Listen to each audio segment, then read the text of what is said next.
నమస్కారం అండి. నేను మీ neurologist doctor Keerthi Teja Bommakanti at Gemcare Paulomi ఏసోనగర్ బ్రాంచ్.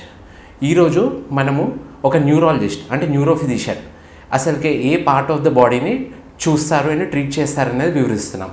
సో మొదటిది బ్రెయిన్కి సంబంధించిన most common disease and emergency disease అనేది బ్రెయిన్ స్ట్రోక్ ఆర్ పక్షవాతం. రెండోది మూర్ఛ అంటే ఫిట్స్. మూడోది హెడేక్ తలనొప్పి. మోస్ట్ కామన్ హెడేక్ పార్ష్ నొప్పి అంటే మైగ్రేన్ అండ్ టెన్షన్ హెడేక్. ఇది కాకుండా కొన్నిసార్లు పేషెంట్స్కి వర్టిగో తల తిరగడం ఉన్నా కూడా న్యూరాలజిస్టే చూస్తాం.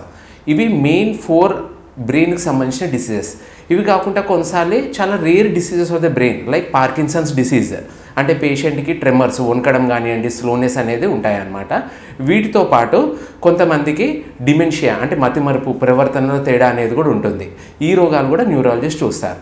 సో మెదడుకు సంబంధించినవి కాకుండా ఐస్కి సంబంధించినవి అంటే మస్క కనిపించడం కానివ్వండి, మనుషులు కానీ వస్తువులు రెండు కనిపించడం కానివ్వండి, లేదా కలర్ మారడం కానివ్వండి, అండ్ చెవికి సంబంధించినది అంటే చెవుడు సరిగ్గా వినిపించకపోవడం ఆర్ తల తిరగడము ఆర్ చెవిలోపల గుయ్యి అనే శబ్దం రావడం కానీ దాన్ని టినిటస్ అని అంటారు. ఇలాంటి డిసీజెస్ కూడా చూస్తాం. అలానే పేషెంట్కి ఎవరికైనా వచ్చిన వాళ్ళకి టేస్ట్ సరిగ్గా తెలియకపోవడం ఆర్ టేస్ట్ పోవడం కానివ్వండి, అలానే స్మెల్ సరిగ్గా తెలియకపోవడం కానివ్వండి ఆర్ మాట అస్పష్టత అంటే బొంగురు పోయినట్టుగా అనిపించడం కానివ్వండి, లేకపోతే ముక్కులోకి నీళ్లు రావడం ఆర్ ముక్కుతో మాట్లాడటం కానివ్వండి, ఇలాంటి లక్షణాలు ఉన్నా కూడా ఒక న్యూరాలజిస్టే చూస్తారు. సో ఈ బ్రెయిన్ డిసీజెసే కాకుండా నిద్రలేమి సంబంధం అంటే నిద్ర ప్రాబ్లం అంటే ఇన్సోమ్నియా ఆర్ ఎక్సెసివ్ స్లీప్నెస్ హైపర్సోమ్నోలెన్స్ అంటారు. సో ఎక్కువ నిద్ర రావడం ఈ ప్రాబ్లమ్స్తో పాటు అలానే పేషెంట్కి సైకియాట్రిక్ ప్రాబ్లమ్స్ అంటే యాంగ్జైటీ అంటే ఆవేదన, డిప్రెషన్ బాధ, లేదా మ్యానియాక్ ఎపిసోడ్స్ అరవడము కోపం తిట్టడము ఇటువంటి రోగాలు ఉన్నా కూడా న్యూరాలజిస్ట్ అనేది చూస్తారు. వీటితో పాటు ఇఫ్ ఒక పేషెంట్కి హెడ్ ఇంజురీతో రావడం అంటే తలకు దెబ్బ తాకింది దాని తర్వాత ఫిట్స్ రావడం కానీ స్పృహ లేకపోవడం కానివ్వండి లేదా మతిమరుపు వచ్చిన న్యూరాలజిస్ట్ చూస్తాం. అండ్ కొన్నిసార్లు పేషెంట్స్కి బ్రెయిన్ ట్యూమర్స్ అంటే హెడేక్ బాగా రావడము దాంతోపాటు పక్షవాతాలు లేకపోతే ఫిట్స్ అనేది వచ్చినా కూడా బ్రెయిన్ ట్యూమర్స్ని కూడా న్యూరాలజిస్ట్ చూస్తారు. సో ఇవి most common causes of brain అంటే సిమ్టమ్స్ బ్రెయిన్ ఎఫెక్ట్ అయినప్పుడు వచ్చే సిమ్టమ్స్ అండ్ డిసీజెస్. ఇవి ఈ బ్రెయిన్కి సంబంధించిందే కాకుండా వెన్నుపూసకు సంబంధించింది. వెన్నుపూస అంటే నెక్లో ఉన్న సర్వైకల్ స్పైన్ కానివ్వండి నడుములో ఉన్న లంబార్ స్పైన్ కానివ్వండి. సో పేషెంట్స్కి మెడ నొప్పి వచ్చినా లేకపోతే నడుము నొప్పి వచ్చినా సో వీటి లక్షణాలు ఎలా ఉంటాయంటే సార్ నాకు మెడ నొప్పి వస్తుంది, నడుము నొప్పి వస్తుంది, చేయి గుంజుతుంది, కొంచెం నడుము నొప్పి వచ్చి కాలు గుంజుతుంది, ఎక్కువసేపు నిల్చున్నా నడిచినా నడుము నొప్పి వచ్చేసి కాళ్ళు తిమ్మిర్లు రావడము, నడవలేకపోవడము, నడుము ఉంచాల్సిన రావడం అనేది ఉంటుంది.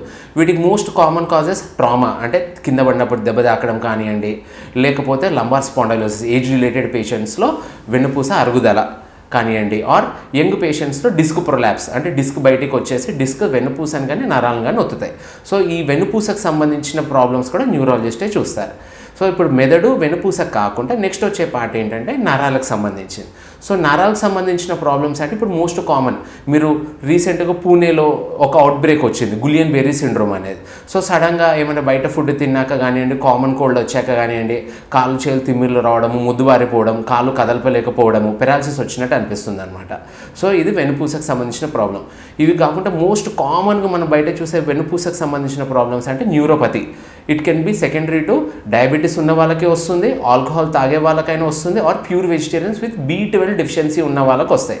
వీటి లక్షణాలు ఎలా ఉంటాయంటే కాలు చేతులు తిమ్మిర్లు రావడము, ముద్దుబారినట్టు ఉండడము, చీమలు పాకినట్టు, సూదులు కూర్చున్నట్టు ఆర్ మంటలైన వస్తాయి. కొన్నిసార్లు కాటన్ వూల్ సెన్సేషన్ అంటే నేల మీద నడుస్తుంటే దూది మీద నడుస్తున్నట్టు అనిపిస్తుంది, లేదా నూనె మీద నడుస్తున్నట్టు అనిపిస్తుంది, చీకట్లు నడవడం కష్టం అనేది ఉంటుంది. సో ఈ న్యూరోపతి సిమ్టమ్స్ ఉన్న ఒక న్యూరాలజిస్ట్ అనే వాళ్ళే చూస్తారు. మూడోది అలానే కండరాల ప్రాబ్లం. సో మజిల్ వీక్నెస్ ఉండడం లేదా మజిల్ పెయిన్స్ రావడం, మజిల్ హైపర్ట్రోఫీ అంటే మజిల్స్ ఉబ్బడం కానివ్వండి ఆర్ ఎట్రోఫీ అంటే పక్షవాతం వచ్చినప్పుడు చచ్చుబడిపోయినట్టు అనిపించడం. సో ఇలాంటివి ఉన్న myopathy or muscular dystrophy. Myopathy అంటే లేటర్ పార్ట్ ఆఫ్ ద లైఫ్లో వస్తుంది, మస్కులర్ డిస్ట్రోఫీ అంటే పుట్టుకతోనే వచ్చేది, ఫ్యామిలీస్తో రన్ అవుతాయి.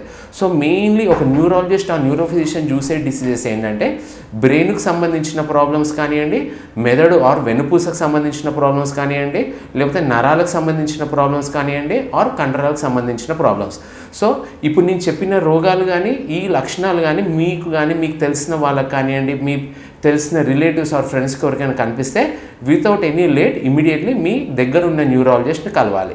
సో ఇప్పుడు మీరు విన్నది ఒక మీ nearest neurologist doctor Bommakanti Keerthi Teja, senior consultant neurologist at Gemcare Paulomi hospitals, Yashwant Nagar. Thank you.